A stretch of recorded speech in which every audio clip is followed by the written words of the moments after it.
अगला सूत्र 18वां सूत्र है।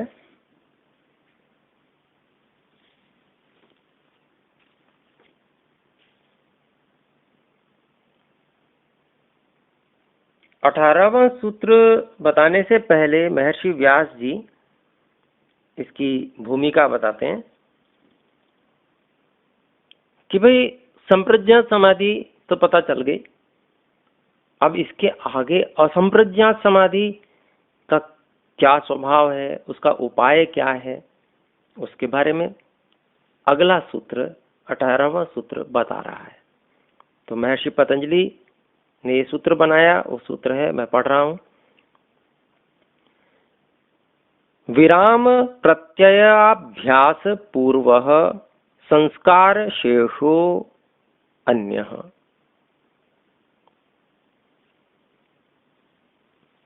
विराम प्रत्ययाभ्यास पूर्वः संस्कार शेषोन्यः, ये हमने उसको ज्यों का त्यों पढ़ दिया, और इसका थोड़ा अलग अलग करेंगे तो विराम प्रत्यय अभ्यास पूर्वः संस्कार शेषः अन्यः, यह सूत्र बना। तो अभिप्राय क्या हुआ?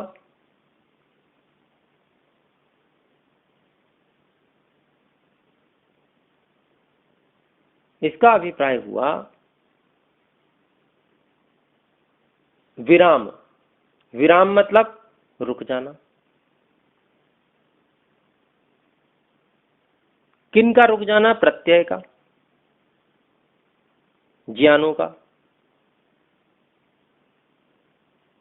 कौन से ज्ञानों का? जो संप्रज्ञात समाधि में हुए थे। संप्रज्ञात समाधि में जितने भी ज्ञान हुए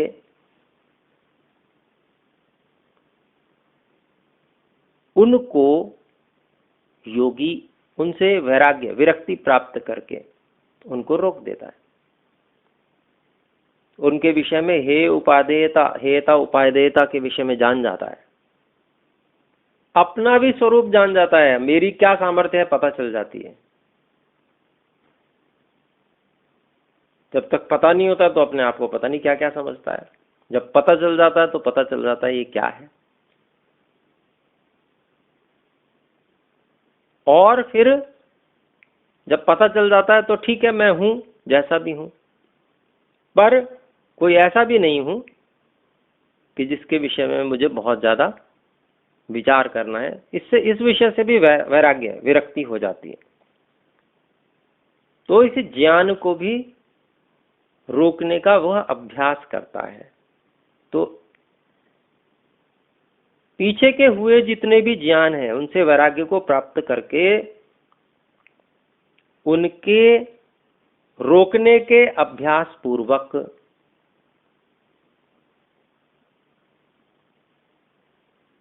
जो समाधि होती है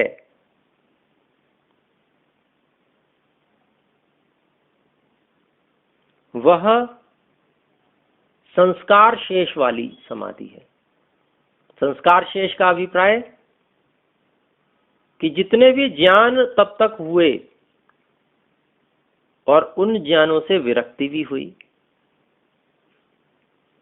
और जब विरक्ति हो गई तो उनको रोक दिया, और जब रोक दिया इसका अभिप्राय क्या हुआ?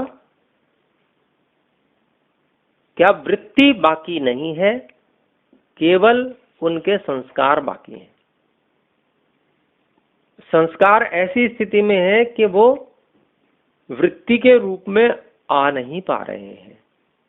संस्कार संस्कार मात्र बच गए, उनमें ये सामर्थ्य नहीं रही कि वो वृत्ति के रूप में आ जाए। तो ऐसी स्थिति बनती है जब, तो उसको संस्कार शेष स्थिति कहते हैं।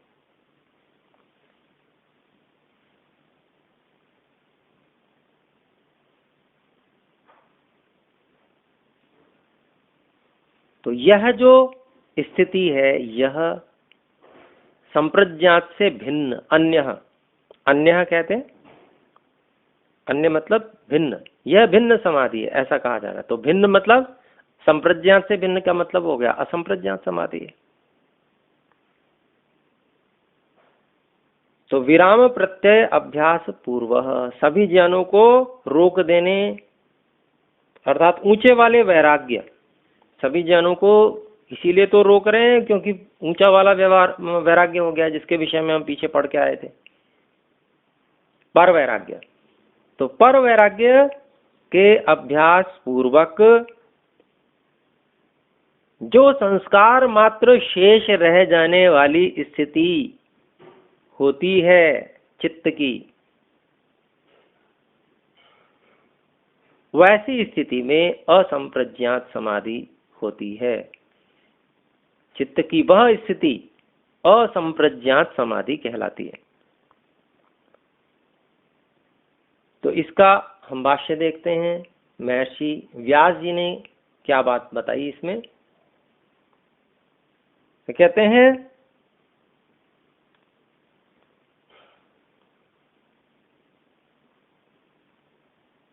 सभी वृत्तियों के समाप्त हो जाने पर, हो जाने पर कहना ठीक नहीं है, बल्कि कर दिए जाने पर, ज्ञानपूर्वक सभी वृत्तियों को समाप्त किया जाता है। हो जाने से क्या कंफ्यूजन पैदा हो जाएगा अगर हम कहते हैं कि हो जाने से, फिर ऐसा लगता है अपने आप होता है। नहीं, अपने आप नहीं होता कुछ भी, करना पड़ता है, ज्ञान पूर्वक स्वयं करना होता है। उसके लिए बहुत पुरुषार्थ करना पड़ता है, बहुत बल लगाना पड़ता है। तो इतना जबरदस्त पुरुषार्थ करना पड़ता है, तभी तो फिर उसका फल भी उतना बड़ा और इतना लंबा होता है। तो यह जो सभी वृत्तियों को रोक देने रूपी जो पुरुषार्थ है, उनको रोक देने पर जो संस्कार शेष वाली स्थिति, संस्कार मात्र बाकी रह गए चित्त में, वृत्ति उठाने में समर्थ ही नहीं रहा वो,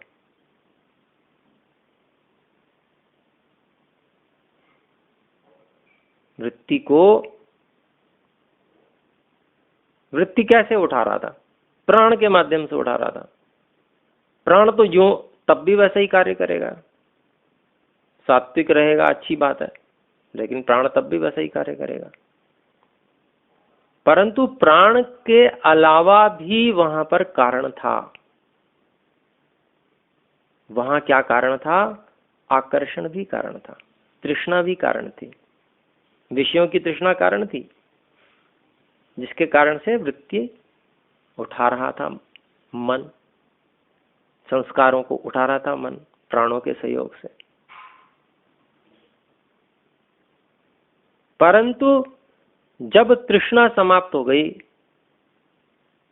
जब उन विषयों के प्रति पूर्ण वैराग्य हो गया, तो भले ही प्राण कितना ही सहयोग करे, मन उन संस्कारों को नहीं उठा सकता। दो कारण में से एक कारण भी हट जाए तो संस्कार नहीं उठेंगे। तो प्रारंभिक जो योगाभ्यासी है उसको क्या करना होता है? उसको प्राण को पहले नियंत्रण में करना होता है। कि प्राण को नियंत्रण में करेगा तब जाके मन शांत होगा। मन शांत होगा तो समाधि की स्थिति प्राप्त हो सकती है। जब तक मन को हम शांत ही नहीं करेंगे तब तक उथल पुथल होती रहेगी। इसलिए प्राण को साधन बनाना होता है, पहले सात्विक बनाना होता है। फिर दो कारण है ना, दो कारण में से एक को नियंत्रित करना है, तो प्राण को नियंत्रित करते हैं।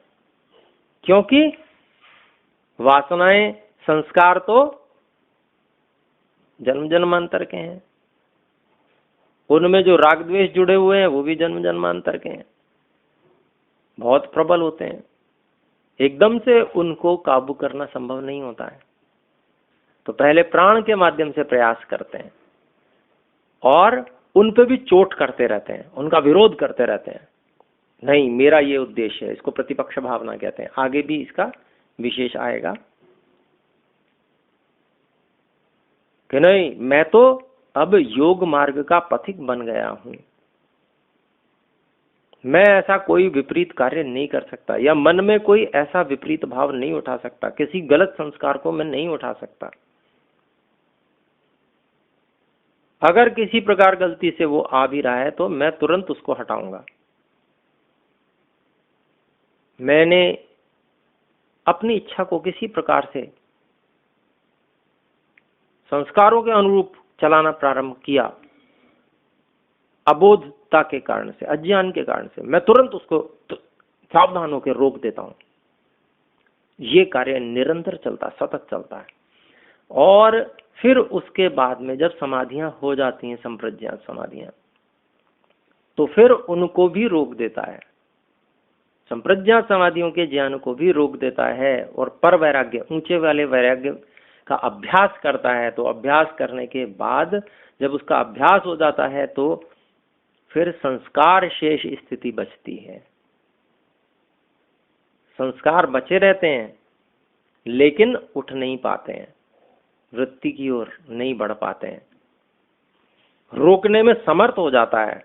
और फिर क्या होती है? असंप्रज्ञात समाधि, ईश्वर का साक्षात्कार वहां होता है, ईश्वर से सीधा संपर्क वहां होता है। क्योंकि संस्कार शेष होते हैं, संस्कार दब जाते हैं, दबे हुए होते हैं वो संस्कार जो राग द्वेष आदि के हैं, जो उभार रहे थे वृत्तियों को, पूरी तरह से नष्ट नहीं होते हैं।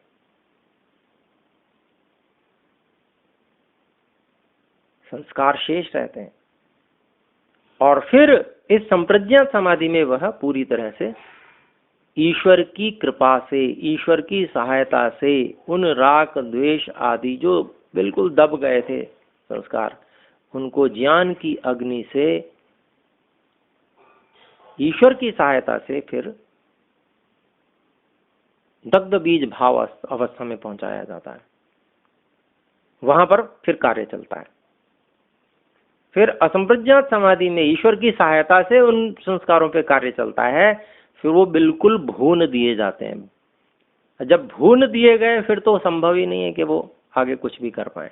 फिर तो उसमें से कोई बीज का प्ररोह यानी कि अंकुरण होने की कोई संभावना नहीं है, फिर मोक्ष होता है सीधे।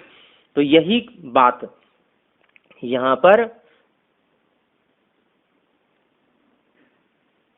जो सूक्ष्मता से बताने का यहाँ प्रयास किया गया कि संस्कार शेष हैं,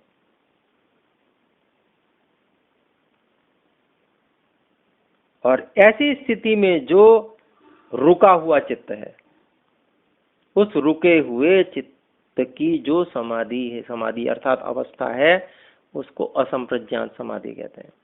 चित्त में कोई कार्य नहीं चल रहा है, चित्त बिल्कुल एकदम से शांत अलग है। चित्त का समाधि में भी कोई रोल नहीं है, केवल उपस्थिति मात्र है। असंप्रज्ञात समाधि में काम सीधा आत्मा और परमात्मा कर रहे हैं, मतलब वहीं पर जहां आत्मा है उसी में, वहीं पर अंतरात्मा परमात्मा जो है वो ज्ञान दे रहे हैं। और फिर उसके बाद में जो दग्ध बीज भाव पहुंचाने का कार्य है वो भी वहां पर करते हैं चित्त में। तो इस स्थिति को असंप्रज्ञात समाधि कहते हैं, जो संस्कार शेष मात्र रहता है, चित्त बिल्कुल पूरी तरह से रुक जाता है। और फिर इसके बारे में कहते हैं, महर्षि व्यास जी बता रहे हैं कि इस समाधि का जो उपाय है वह पर वैराग्य उपाय है। ऊंचा वाला जो वैराग्य है, जिसको हमने बाद वाला वैराग्य जो पढ़ा था, वही वैराग्य इस समाधि का उपाय है। और कोई सहारा लेकर इसका अभ्यास जो है वह नहीं किया जाता। जैसे संप्रज्ञात समाधि में सहारा था, कभी स्थूल भूतों का, कभी सूक्ष्म भूतों का, कभी इंद्रियों का, ये सब सहारा, कभी अपना भी। तो इस प्रकार का कोई भी आलंबन, कोई भी सहारा इस असंप्रज्ञात समाधि की सिद्धि के लिए नहीं लिया जाता, कोई सहारा नहीं लिया जाता। तो इस प्रकार से सभी ज्ञानों को, बाहरी ज्ञानों को, सभी को रोक देने रूपी, अपने ज्ञान को भी रोक देने रूपी जो ईश्वर का विषय होता है वहां पर, वही केवल आलंबन होता है।